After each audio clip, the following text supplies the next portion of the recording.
오늘 말씀은 디모데후서 2장 20절에서 21절입니다.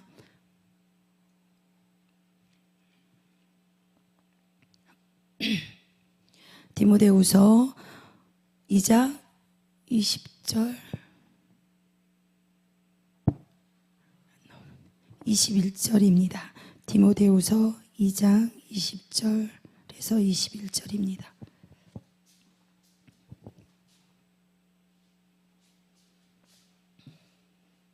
같이 합독하도록 하겠습니다. 큰 집에는 금과 은의 그릇이 있을 뿐 아니요 나무와 질그릇도 있어 귀 쓰는 것도 있고 천이 쓰는 것도 있나니 그러므로 누구든지 이런 것에서 자기를 깨끗하게 하며 귀 쓰는 그릇이 되어 거룩하고 주인의 쓰심에 합당하며 모든 선한 일에 예비함이 되리라. 아멘. 제목은 귀하게 쓰이는 금그릇이라는 제목을 가지고 증거하고자 합니다. 그 귀하게 쓰이는 금그릇. 본문 20절에 보면 큰 집에는, 본문 20절에 큰 집은 하나님의 집을 나타냅니다. 하나님의 집, 교회 안에는 금그릇과 은의 그릇이 있을 뿐 아니요 나무의 질그릇이 있고 기 쓰는 것도 있고 전이 쓰는 것도 있다고 말을 합니다.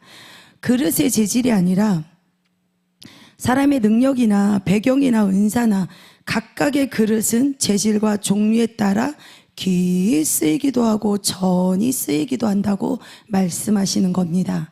큰 집에, 우리 교회 안에는 어떠한, 우리가 가지고 있는 그릇이 어떠한 그릇인지 한번 생각해 봅니다. 하나님의 집에 어떠한 그릇이, 우리 안에 지체들이 서로 다르게 있잖아요. 하나님께 서로 다르게 쓰임 받는 그릇들이 있는데 그 그릇에는 21절에 보면 하나님께서 각자 주인의 쓰심에 합당한 모든 선한 일에 예비됨이라 거룩하게 쓰인다고 그랬어요. 우리가 보면 저 그릇은 쓸모가 있다 없다 판단하게 되잖아요. 판단할 그릇이 하나도 없다라는 거예요. 하나님의 보시기에는 그 그릇대로 거룩하게 쓰이신다고 했습니다. 따라서 믿는 자들은 세상의 유혹들로부터 이생의 자랑, 육신의 정욕, 그리고 안목의 정욕, 탐욕, 우상 숭배들로부터 자신을 분류하고 주인의 쓰심에 따라 합당하도록 항상 준비되어 있어서 주인이 우리를 보시기에 어떻게 사용하느냐에 따라 달려 있습니다. 우리는 사랑하는 저와 여러분은 하나님께 귀하게 쓰임받는 교회 안에서 그리고 큰 금그릇으로 사용되어야 할 것입니다. 에베소서 5장 26절 이는 곧 물로 씻어 말씀으로 깨끗하게 하사 거룩하게 하시고 아멘. 하나님의 말씀으로 또한 순종하며 말씀을 통해 우리가 마음을 새롭게 하고 거듭남을 통해서 성도는 오직 하나님의 용도에 맞게 자신을 내어 드려야 합니다. 그래야 깨끗하게 되죠. 물로 씻음 받아서 우리는 하나님께 우리 자신을 내어 드려야만 됩니다. 우리 자신을 금그릇으로 만드는 일은 쉽지가 않아요. 금그릇은 하나님께 금을 캐는 과정부터 목숨을 건 피나는 노력을 해야 됩니다. 금을 캐는 과정에 금강석에서 금을 캐는 사람들을 보면 예전에는 더 그 환경이 연약했을 거예요. 연약해서 금을 캐다가도 그 어려움 속에서 목숨을 거는 그런 과정이 있습니다. 우리도 그렇듯 하나님께 정말 목숨을 내어 하나님께 모든 것을 내어 맡기고 그 과정을 통해서 금을 만들어 과정은 쉽게 우리가 금을 얻진 않잖아요. 금을 캐내어서 그리고 금을 캐낸 그 금으로 우리는 불순물을 또 제거를 하게 됩니다. 불순물을 제거를 하게 되는데 21절에 보면은 21절에 누구든지 이런 것에는 깨끗하게 하며 귀 쓰는 그릇이 되어야 된다고 하는데, 이 그릇이 귀 쓰게 내어드리려면 연단이 반드시 필요합니다. 이 불순물들을 제거를 해야 되는데, 도간이 잠언 17장 3절을 보겠습니다. 잠언 17장 3절.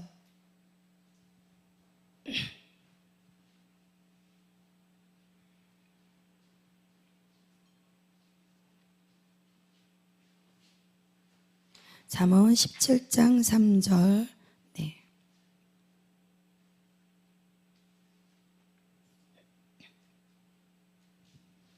도가니는 은을, 풀무는 금을 연단하거니와 여호와는 마음을 연단하시느니라. 아멘. 순금을 얻기 위해서는 불을 통과해야 하는 과정이 반드시 필요합니다.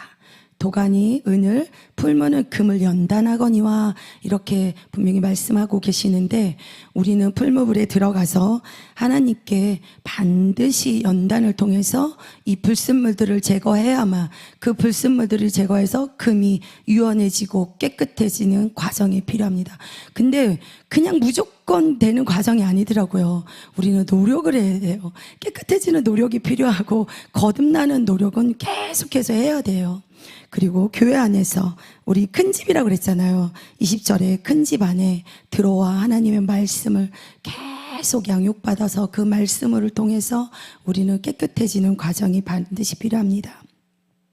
사랑하는 성도 여러분, 삶의 현장에서 나타내는 육체적 고난과 정신적 고난과 그리고 또한 경제적 고난은 나를 고통스럽게 하고 어렵고 힘들게 만듭니다. 그럴지라도 그것들을 통해서 하나님의 뜻을 우리는 또한 발견하게 됩니다. 주님과의 관계를 깊이 더 가져야 됩니다. 우리에게 어려움이 닥칠 때마다 우리가 낙심하고 절망하고 실망하는 것이 아니라 그런 과정 속에서 더한 하나님께서 우리의 깊이를 더 하나님을 내가 더 너희와 함께 만나기를 원한다고 항상 말씀하시고 계십니다. 그리고 우리는 이 세상의 삶을 그러면서 우리가 실망하는 것이 세상을 보고 또한 실망을 하게 됩니다. 아, 이 세상이 헛되고 헛되도다. 이 세상이 허상임을 알게 되고 깨닫게 됩니다. 우리는 평생 금그릇이 믿음이 되어서 오직 주님밖에 없다는 그 믿음 안에서 하나님의 쓰시기에 더욱 좋은 그릇으로 사용되기를 기도합니다. 여기서 우리는 주의해야 될 점이 있어요. 저는 몰랐어요. 하나님께 굉장히 많은 핑계들을 댔더라고요. 내가 선택하고 모든 내가 선택해서 우리는 자유의 선택을 하나님께서 주셨잖아요. 내가 해놓고도 이건 하나님이 했어. 하나님이 나에게 주신 거였어. 그 고난과 연단을 과정을 하나님께 돌리는 그런 해피한 과정들이 있었더라고요. 저는 몰랐거든요. 그것이 하나님이 나에게 주어졌다라고만 생각했어요. 하지만 내가 선택해서 그리고 자신의 고난이 하나님 앞에 교만했는지 오만하고 불손해하였는지 내 뜻대로 내 아집과 내 고집대로 나아갔는지 그거를 내려놓지 못하고 또 내 의를 앞서서 환난과 고난을 겪지는 않았는지 하나님께서는 그럼에도 불구하고 자신을 사랑하여 연단하시는 줄 착각하게 되었어요. 이것은 또 분별을 해야 되더라고요. 다 하나님께 모든 것을 다 돌렸어요. 그렇지 않더라고요. 내가 원해서 내 아집과 고집과 내 오만함과 내 교만함으로 하나님 앞에 그렇게 하나님을 무시하고 잠시 막 옆길로 세워갔던 적이 있습니다. 그럼에도 불구하고 하나님께서는 우리를 사랑하셔서 끊임없이 그 옆길로 돌아갔던 내 아집과 고집을 다 꺾으시려고 그 풀무불에 계속 와서 끊임없이 연단하시고 계셨던 것입니다. 그러나 우리는 그 과정 속에서 무엇을 깨달아요? 그 죄를 깨닫게 됩니다. 죄를 깨달아 돌이킬 때 연단은 그러므로 인해서 우리는 불순물을 제거하게 됩니다. 그래야 하여서 정금처럼 순수하게 되어서 믿음을 단련하고 굳건하게 하는 하나님의 사랑 그리고 사랑의 연단을 허락하신 그리고 하나님께서 빚으신 목적대로 우리를 아름답게 이 가정을 통해서 우리는 하나님의 사람으로 빚어지고 또한 더 큰 소망을 품게 해주십니다. 하나님의 은혜가 아닐까요? 우리가 철로역정 보시고 우리 여기서 막 연극도 하고 보잖아요. 그러면서 철로역정 크리스천이 우리 가는 과정 속에서 자꾸 유혹들이 있어요. 그래서 옆길로 그런 가정들이 우리의 모습인 줄 압니다. 그러면서 목적대로 크리스천은 목적을 달성하게 되죠. 그렇듯이 우리는 아름다운 하나님의 사람으로 빚어지고 더 큰 소망을 품게 된다고 합니다. 십자가의 그것이 하나님의 사랑인 줄 압니다. 하나님의 약속을 붙잡고 나아가는 일에 당하는 모든 고난은 하나님께서 우리를 좋은 일꾼으로 정말 하나님의 사람으로 하나님의 그 만들어 쓰시려는 연단이라는 것을 우리는 알고는 있어요. 알고는 있어요. 근데 알면서도 계속 우리가 하나님 앞에 또 교만하고 내려놓지 못하고 내 아집과 고집과 그것을 계속해서 내세우게 되더라고요. 그리고 우리의 모든 그런 것들이 하나님의 계획이었어. 이것은 하나님의 섭리야. 그런 것들을 한번 돌이켜보는 것도 나의 죄를 다시 한번 깨닫게 돼서 하나님 앞에 정말 순금으로 하나님 집에서 정말 하나님이 사용하시는 좋은 우리가 돼야 된다고 생각합니다. 디모데후서 4장 7절 8절 말씀입니다. 디모데후서 4장 7절 8절.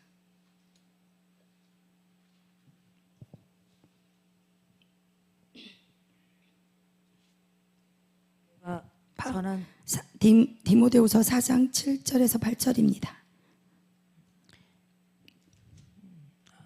내가 선한 싸움을 싸우고 나의 달려갈 길을 마치고 믿음을 지켰으니 이제후로는 나를 위하여 의의 면류관이 예비되었으므로 주 곧 의로우신 재판장이 그날에 내게 주실 것이니 내게만 아니라 주의 나타나심을 사모하는 모든 자에게니라. 아멘. 이렇듯 바울은 영혼의 때를 받을 영광을 하나님께 소망을 두었습니다. 근데 매를 맞았다고 했죠. 매를 우리가 단순히 생각하면 이 성경을 그냥 저는 읽었을 때 예전에 그냥 매를 맞았어 이 정도 하잖아요. 근데 깊이를 알지 못하며 죽음을 거는 매였어요. 맞았어요. 40대를 감한 39대의 매를 맞았다고 하잖아요. 죽을 만큼의 그런 매를 맞았다고 하는데도 그럼에도 불구하고 바울은 영혼의 때에 받을 영광을 소망했습니다. 어떻게 이렇게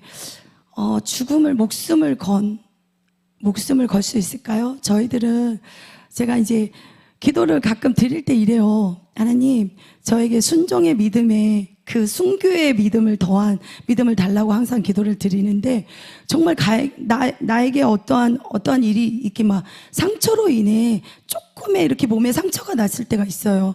이렇게 상처가 나도 아픈데 바울은 어떻게 죽음을 매를 맞아가면서도 하나님께 그런 순교의 순종을 했을까 이런 마음을 듭니다.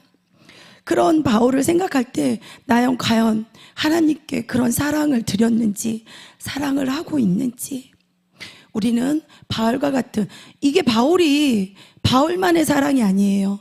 이 말씀을 통해서 우리에게 하나님이 전해주시는 메시지인 거예요. 바울과 같은 사랑을 원한다고. 그러면서 우리는 정말 바울처럼 될 수 없어요. 그런 분도 계시죠. 그런 분이 계시다는 거는 정말 그것은 순교의 하나님을 진정 사랑하는 내 목숨을 내건 그런 마음일 것입니다. 사랑하는 성도 여러분, 금그릇은 뜨거운 불에 연단을 통과하지 않고는 절대 만들어질 수 없습니다. 우리가 끝까지 그 십자가를 바라보는 과정 속에서는 한 번에 이게 만들어지지 않더라고요. 그리고 하나님께서 분명히 그랬어요. 질그릇을 질그릇도 있고 하나님께서 또 은그릇도 있고 그 모든 그릇대로 하나님께서는 귀히 쓰신다고 우리가 각 지체들을 바라보면서 그들을 우리가 예전에 우리의 생각대로 판단하지 말고 그 그릇도 분명히 큰 집에서 하나님 집안에서 하나님이 보시기에는 다 귀히 쓰는 금 그릇일 거라고 봅니다.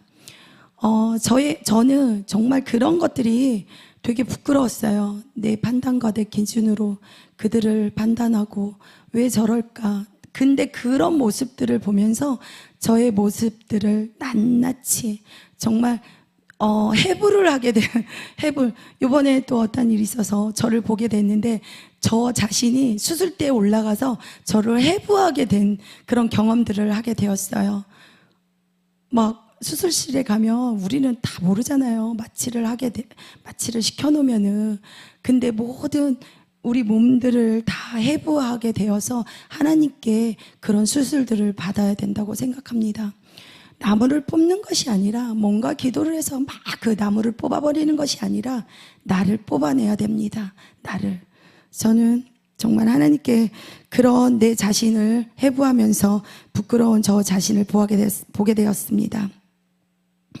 정말 사랑하는 성도 여러분, 우리는 연단 과정을 거치며 고통스러울지라도 육신의 고통이 오고 그런 소욕과 세상의 정욕들, 안목의 정욕들, 이 세상의 자랑을 다 걸러내고 하나님의 말씀대로 성령 충만하게 만들어져서 값비싼 금그릇은 주인에게 많은 사랑을 받습니다. 그리고 또한 하나님도 금그릇과 같이 믿음을 소유한 자를 사랑하시고 기뻐하십니다.